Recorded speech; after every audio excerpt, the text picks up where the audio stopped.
tirage ya kimwe ca kabiri gishiri ca nyuma muri Mugikombe Citiriwe Umwami muri Espagne yarabaye ku munsi w'ejo kiki aho rero tugiye kubona iyindi match novuga idasanzwe hagati ya Atletico Madrid na FC Barcelona nibo batomboranye hama Real Madrid batombora equipe ya Real Sociedad bivuze ati nimba ari classico tuzoyibona muri finale dushobora kuyibona muri finale canke derby yi Madrid byose birashoboka canke novuga yindi match novuga mu gihe Real Sociedad yogira ni ushika muri finale tombora rero niyo onye aho bazokina vuba cyane gose aho vuba cyane bazokina ni novuga ugiye kuraba neza igikombe c'umwami match ya mbere urukino rw'ibanze katurabe mbega bazorukina ryari turabe hari ya match urukino rw'ibanze hari ya muri Copa del Rey turabe hari ya bazokina itariki 25 na zitandatu aho rumwe ruzoba rwa Barcelona Atletico Madrid ruzoba 25 nivyo hama rwa Real Madrid Sociedad na Real Madrid 26 hama haca hahera novuga nk'ikintu cy'ukwezi kose kuko bazoca bagaruka itariki imwe z'ukwa kane bakine match retour Real Madrid na Real Sociedad hama Atletico Madrid iri muhira yakire FC Barcelona izotangura match ya iwabo hama isozerere kwa Atletico Madrid no tombora tuzoyigaruka zoba ari match ikomeye kabisa match ikomeye cyane gose nuko vyifashe nuko batomboranye muri rusangi ariko nitworangiza amakuru yacu tudaciye gatoyi muri NBA nkino novuga zaraye zikinwe novuga mu bucagucagu bwo kuri no munsi aho ubona ko kipe ya Los Angeles nako Clippers Los Angeles Clippers bari muhira bitwara neza imbere ya Memphis Grizzlies amanota 128 ku 118 kurundi rukino Dallas Mavericks nabo bitwaye neza batsinda Golden State Warriors amanota 111 ku 107 Denver Nuggets Kai Irving atsinda amanota 42 wenyene ku rukino wenyene kabisa Stephen Curry wewe yatsinze 25 match ya munani match ya munani ego twobivuga ko amanota 25 kuri we ni make c'est vrai si make gose ariko kuko tumumenyereye ariko kuri Kai Irving yifata ibintu mu minwe aravuga ati yaragiye uyu Luka Doncic banzanira Anthony Davis ari mu mvune rekibinda yifate mu minwe atsinda amanota 42 yafashije umugwi wiwe wande umugwi wa Dallas Mavericks Golden State Warriors umva ko amanota 42 wenyene urumva 111 107 ya urumva ko match yari yegeranye cyane gose urumva exploit ya Kai Irving ya mukinyi James LeBron siwe yari yatsinze amanota nk'aya 42 asama robondwi umva ko byari ibintu bidasanzwe namba Kai Irving ariko kandi no kuri match ya Los Angeles Clippers batsinze Memphis Grizzlies n'umukinyi novuga hari yanyibona ko yatsinze amanota menshi ni 25 witwa Kai Leonard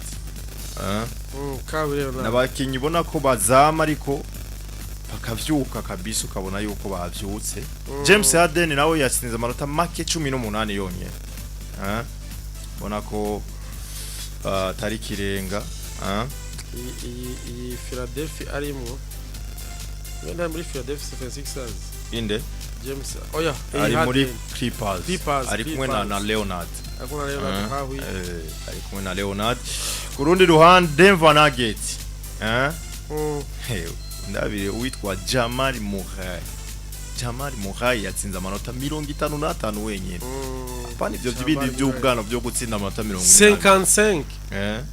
ndibaza ko ari Jamal Muhayi nibaza ko ari uko yafatiye umunwe kabisa ku manota 121 kipe yiwe ya Denver Nuggets nako ya kipe nivyo Denver Nuggets yari kwiratsindwa amanota 132 ku 121 batsinda ekipe ya Protein Trade Brothers umva ko uno mukinyi by'ukuri n'igisigo n'ijoro ryake yabambawe cyane gose aho gataho Utah Jazz naho batsinze Los Angeles Lakers banyereye bafashwe kabisa urazi ko match iherutse bari batsinze nyene Utah Jazz nyene match ya mbere ya Luka Doncic ariko ku munsi wejo Utah Jazz iravuga ati murahumba twe ntimushobora gusura kudutsinda vyanabonetse benshi babiteze Luka Doncic muri match iherutse yatsinze amanota ubwo ari 18 18 ubu nawe yatsinze amanota 16 rero ntaramerera kabisa ntaramera neza rero nuko byari byifashe Lakers isubira kunyerera ku rundi ruhande ni ekipe ya Houston Rockets batsinze Phoenix Suns amanota 119 ku 111 hama ku rundi ruhande ekipe ya Chicago Bulls baratsinda na Detroit Pistons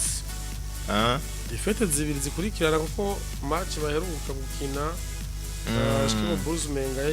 yari yatsinzwe na Detroit Pistons basuye gutsindwa kandi ni match bandayita rero tu ari kurumva bagiye barahura byumvikana yuko batsinzwe bari muhira urumva match zibiri zikurikirana byumvika yuko Chicago Bulls nimeze neza kabisa muri kino gihe nimeze neza defete zine zikurikirana Minnesota Timberwolves batsindwa na Milwaukee Bucks ya tete kumpo amanota 103 ku 101 iyi match nayo yari sere gose iyi match yari sere cyane gose ubona yuko match iherutse bakinye ni Milwaukee Bucks yari yatsinzwe na Golden State Warriors ariko baragarutse baravuga bati uko biri kose Timberwolves ntidutsinde difference na ko ni difference amanota abiri match ntiyari yoroshe New Orleans Pelicans nabo batsinzwe na Sacramento Kings amanota 119 ku 111 Oklahoma City Thunder batsinda Miami Heat amanota 115 ku 101 Brooklyn Nets amanota 100 kuri 96 ya Philadelphia 76ers